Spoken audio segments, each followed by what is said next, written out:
दोस्तों आज की इस वीडियो में हम आप सभी को 10वीं कक्षा के साइंस का ऐसा इम्पोर्टेंट वीवीआई सब्जेक्टिव क्वेश्चन बताने जा रहे हैं जो क्या कि मैट्रिक बोर्ड परीक्षा 2023 में 100% पूछे जा सकते हैं। तो चलिए फ्रेंड्स बिना समय गवाए पहला क्वेश्चन का आंसर देख लेते हैं। है दोस्तों आज का पहला सवाल क्वेश्चन नंबर 12 कहता है कि नेफ्रॉन का सचित्र वर्णन कीजिए। दोस्तों ऐसा सवाल मैट्रिक एग्जाम पेपर में पूरे 5 नंबर में पूछे जाते हैं। तो आसान शब्दों में इसका आंसर लिख आइएगा कि प्रत्येक वृक्क में 10,000 नेफ्रॉन होते हैं जिसमें ग्लोमेरुलस नामक कोशिका गुच्छ पाया जाता है। इसके अलावे बोमेन संपुट नेफ्रॉन जालिकाओं के साथ साथ अभिवाही धमनी और अपवाही धमनी भी होते हैं। दोस्तों अभिवाही धमनी का व्यास अपवाही धमनी से अधिक होता है जिसके कारण उच्च दाब के अधीन रक्त छानने का काम करता है जिससे प्रोटीन और खनिज लवण तो छान लिए जाते हैं किंतु ग्लूकोज यूरिया और यूरिक अम्ल नहीं छन पाता है जो बोमेन कैप्सूल में जाकर जमा हो जाता है। इस क्रिया को निस्यंदन कहते हैं। जब छानित द्रव नेफ्रॉन के जलिकाओं से होकर गुजरती है तो ग्लूकोज रक्त नलिकाओं के द्वारा अवशोषित नहीं होता है जो मूत्रनली के द्वारा मूत्राशय में जाकर जमा हो जाता है और समय समय से बाहर निकाल दिए जाते हैं। अब आसान शब्दों में कैसे याद रखिएगा कि जितने भी वृक्क होते हैं उसमें लगभग 10,000 नेफ्रॉन होते हैं। अब इसमें क्या होता है कि ग्लोमेरुलस नामक एक कोशिका का गुच्छा पाया जाता है। इसके अलावा बोमेन संपुट नेफ्रॉन जलिकाएं के साथ साथ अभिवाही धमनी और अपवाही धमनी भी होती हैं। आप सभी को बता दें कि अभिवाही धमनी का जो व्यास होता है अपवाही धमनी से काफ़ी ज़्यादा अधिक होता है जिसके कारण उच्च दाब के अधीन रक्त छानने का काम करता है जिसे प्रोटीन और खनिज लवण तो छान लिए जाते हैं किंतु ग्लूकोज यूरिया और यूरिक अम्ल नहीं छन पाता है। अब ये क्या होता है कि ये कैप्सूल में जाकर जमा हो जाता है। इस क्रिया को हम लोग निस्यंदन क्रिया कहते हैं। जब छानित द्रव नेफ्रॉन की जालिकाओं से होकर गुजरती है तो ग्लूकोज रक्त नलिकाओं के द्वारा अवशोषित नहीं होता है जो मूत्रनली के द्वारा जाकर मूत्राशय में जमा हो जाता है और पेशाब करने के दौरान इसे बार समय समय से निकाल दिए जाते हैं, है ना जी। अब चलिए क्वेश्चन नंबर 13 को देखते हैं। कहता है कि मधुमेह के रोगी को इंसुलिन का हार्मोन देकर चिकित्सा क्यों की जाती है। अब देखिए आसान सा इसका रीज़न है कि इंसुलिन का स्राव अग्नाशय ग्रंथि से होता है। यहाँ से ऑब्जेक्टिव में भी मैट्रिक एग्जाम पेपर में पूछे जा सकते हैं कि इंसुलिन का स्राव किस ग्रंथि से होता है। तो याद रखिएगा अग्नाशय ग्रंथि से होता है जो रक्त में उपस्थित चीनी की मात्रा को नियंत्रित करता है। जब किसी कारण से इंसुलिन का स्राव कम या नहीं हो पाता है तो रक्त में क्या होता है कि चीनी की मात्रा बढ़ जाती है जिससे अनेक प्रकार के रोग उत्पन्न होने लगते हैं। अतः रोगी को इंसुलिन का हार्मोन देकर चिकित्सा इसलिए की जाती है ताकि रक्त में चीनी की मात्रा को नियंत्रित किया जा सके। तो इस प्रकार से आप आसान तरीके से लिख सकते हैं कि मधुमेह के रोगी को इंसुलिन का हार्मोन देकर चिकित्सा इसलिए की जाती है ताकि रक्त में चीनी की मात्रा को नियंत्रित किया जा सके, है ना जी। चलिए अगला सवाल क्वेश्चन नंबर 14 को देखिए। क्वेश्चन नंबर 14 कहता है कि यदि किसी रोगी का गुर्दा खराब हो जाए तो डॉक्टर उसका इलाज कैसे करेगा जी। तो आसान से बता दीजिएगा कि यदि किसी रोगी का गुर्दा खराब हो जाने पर डॉक्टर हेमोडायलिसिस के द्वारा रक्त में उपस्थित उत्सर्जित पदार्थ को अलग करता है किंतु यदि दोनों गुर्दा काम करना बंद कर देता है तो वह किसी डोनर से गुर्दा लेकर प्रत्यारोपित कर देता है या कृत्रिम मतलब बना बनाया हुआ गुर्दा लगा देता है। अब अगला सवाल क्वेश्चन नंबर 15 को देखिए। क्वेश्चन नंबर 15 कहता है अनैच्छिक क्रिया और प्रत्यावर्ती क्रिया में अंतर स्पष्ट कीजिए। देखिए अनैच्छिक क्रिया क्या होता है कि जो वैसी क्रिया जो बिना इच्छा के स्वतः होने लगती है उसे हम लोग अनैच्छिक क्रिया कहते हैं। जबकि अचानक उद्दीपन के प्रति अनुक्रिया जो मस्तिष्क से नियंत्रित नहीं होता है उसे हम लोग प्रत्यावर्ती क्रिया कहते हैं। रोमन नंबर 2 में लिखिएगा कि अनैच्छिक क्रिया मस्तिष्क से नियंत्रित नहीं होता है जबकि प्रत्यावर्ती क्रिया अचानक हो जाती है। अब देखिए अगला सवाल क्वेश्चन नंबर 16 क्या कहता है प्रकाशानुवर्तन क्या है। ऐसे सवाल मैट्रिक एग्जाम पेपर में 2 नंबर में ही पूछे जाते हैं।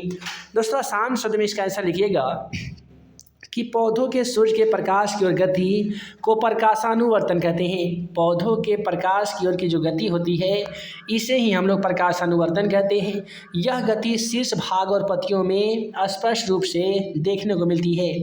अब अगला सवाल क्वेश्चन नंबर 17 को देखिए, कहता है कि मस्तिष्क के कार्य लिखना है ना जी।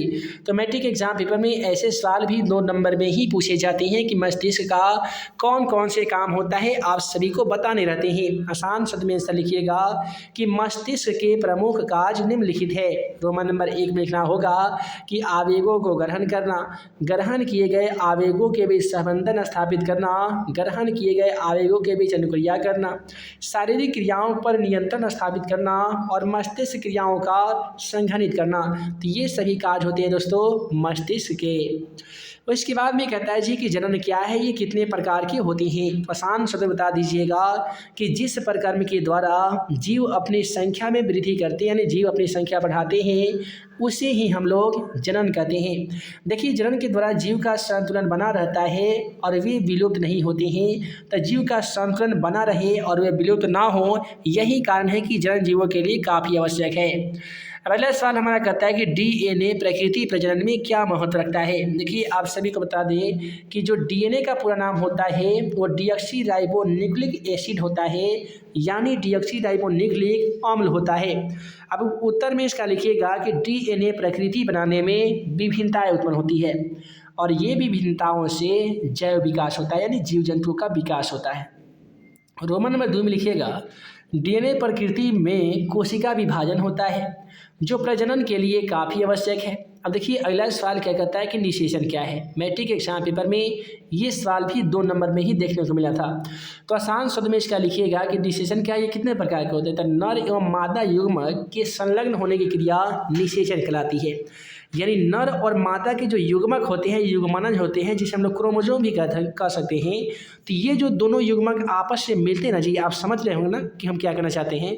जब नर और मादा के युग्मक आपस में संलग्न करते हैं, यानी मिलते हैं, तो इस क्रिया को ही निषेचन की क्रिया कहा जाती है। अब देखिए, निषेचन 2 प्रकार से संपन्न होते हैं। पहला होते हैं जी अंतःनिषेचन, दूसरा होते हैं बाह्य निषेचन। अंतःनिषेचन की परिभाषा आप सभी को बता दें कि जब जीव का निषेचन जीव शरीर के अंदर होता है और पूर्ण रूप से विकसित होने के बाद जीव शरीर से बाहर निकलता है, उसे हम लोग अंतःनिषेचन कहते हैं। जैसे कि तमाम जंतु, जानवर, मनुष्य, इसमें अंतःनिषेचन होता है। बाह्य निषेचन का परिभाषा जान लीजिए, जब निषेचन की प्रक्रिया जीव शरीर के बाहर होती है और पूर्ण रूप से विकसित हो जाता है जीव, इस प्रकार से निषेचन को बाह्य निषेचन कहते हैं। जैसे कि मछली को देख लीजिए, मछली में होता है बाह्य निषेचन।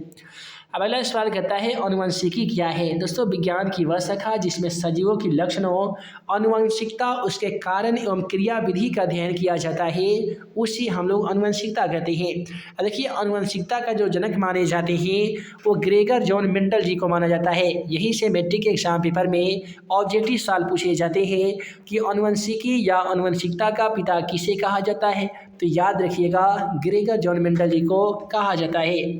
अब देखिए, अगला सवाल काफ़ी ही ज़्यादा इंपॉर्टेंट है। सेंटर के एग्जाम पेपर में भी ये क्वेश्चन पूछा गया है।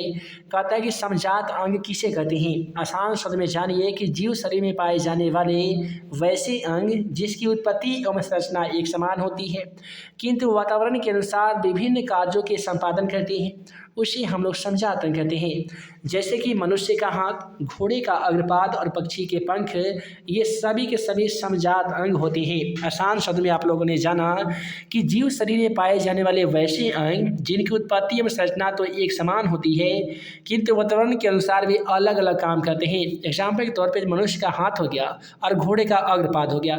मनुष्य के हाथ और घोड़े के अग्रपाद की बनावट एवं संरचना उत्पत्ति एक समान होती है, लेकिन घोड़ा अपने आगे वाला पैर का यूज चलने में करता है और हम लोग किसी भी कार्य करने या भोजन करने में अपने हाथ का इस्तेमाल करते हैं। और पक्षी के अंग हो गए, पक्षी के अंग भी अलग अलग कार्यों का संपादन करने के लिए होते हैं। अब अगला सवाल क्वेश्चन नंबर 23 को देखिए। क्वेश्चन नंबर 23 कहता है मेंडल ने किस प्रकार सिद्ध किया कि प्रभावी लक्षण अप्रभावी लक्षण को लुप्त नहीं करता है। तो लिखिएगा कि मेंडल ने लंबे मटर के लंबे और बौने पौधे के बीच में स्वपरागण करके F1 पीढ़ी विकसित किया तो सभी पौधे लंबे दिखाई पड़े, किंतु FT पौधे के बीच स्वपरागण करने पर लंबे और बौने पौधों का अनुपात 3:1 में प्राप्त हुआ था। इस प्रयोग में यह पाया गया कि अप्रभावी गुण में कोई बदलाव नहीं आता है और वे विलुप्त भी नहीं होते हैं। तो इस प्रकार से आज के इस वीडियो में हम आप सभी को 10वीं कक्षा के साइंस का ऐसा इंपॉर्टेंट क्वेश्चन का सलूशन बताए हैं जो कि आपके मैट्रिक बोर्ड परीक्षा 2023 के लिए काफ़ी ही ज़्यादा इंपॉर्टेंट था। आशा करते हैं कि आज का वीडियो आप सभी को पसंद आया हो। दोस्तों वीडियो पसंद आया हो तो वीडियो को लाइक कीजिए, अपने दोस्तों में शेयर कीजिए। ऐसे ही इंपॉर्टेंट क्वेश्चन का वीडियो देखने के लिए आप हमारे YouTube channel question for exam को जरूर सब्सक्राइब कीजिए। तो हम जल्द मिलेंगे अगले वीडियो में, तब तक के लिए आप सभी को वीडियो देखने के लिए बहुत बहुत धन्यवाद।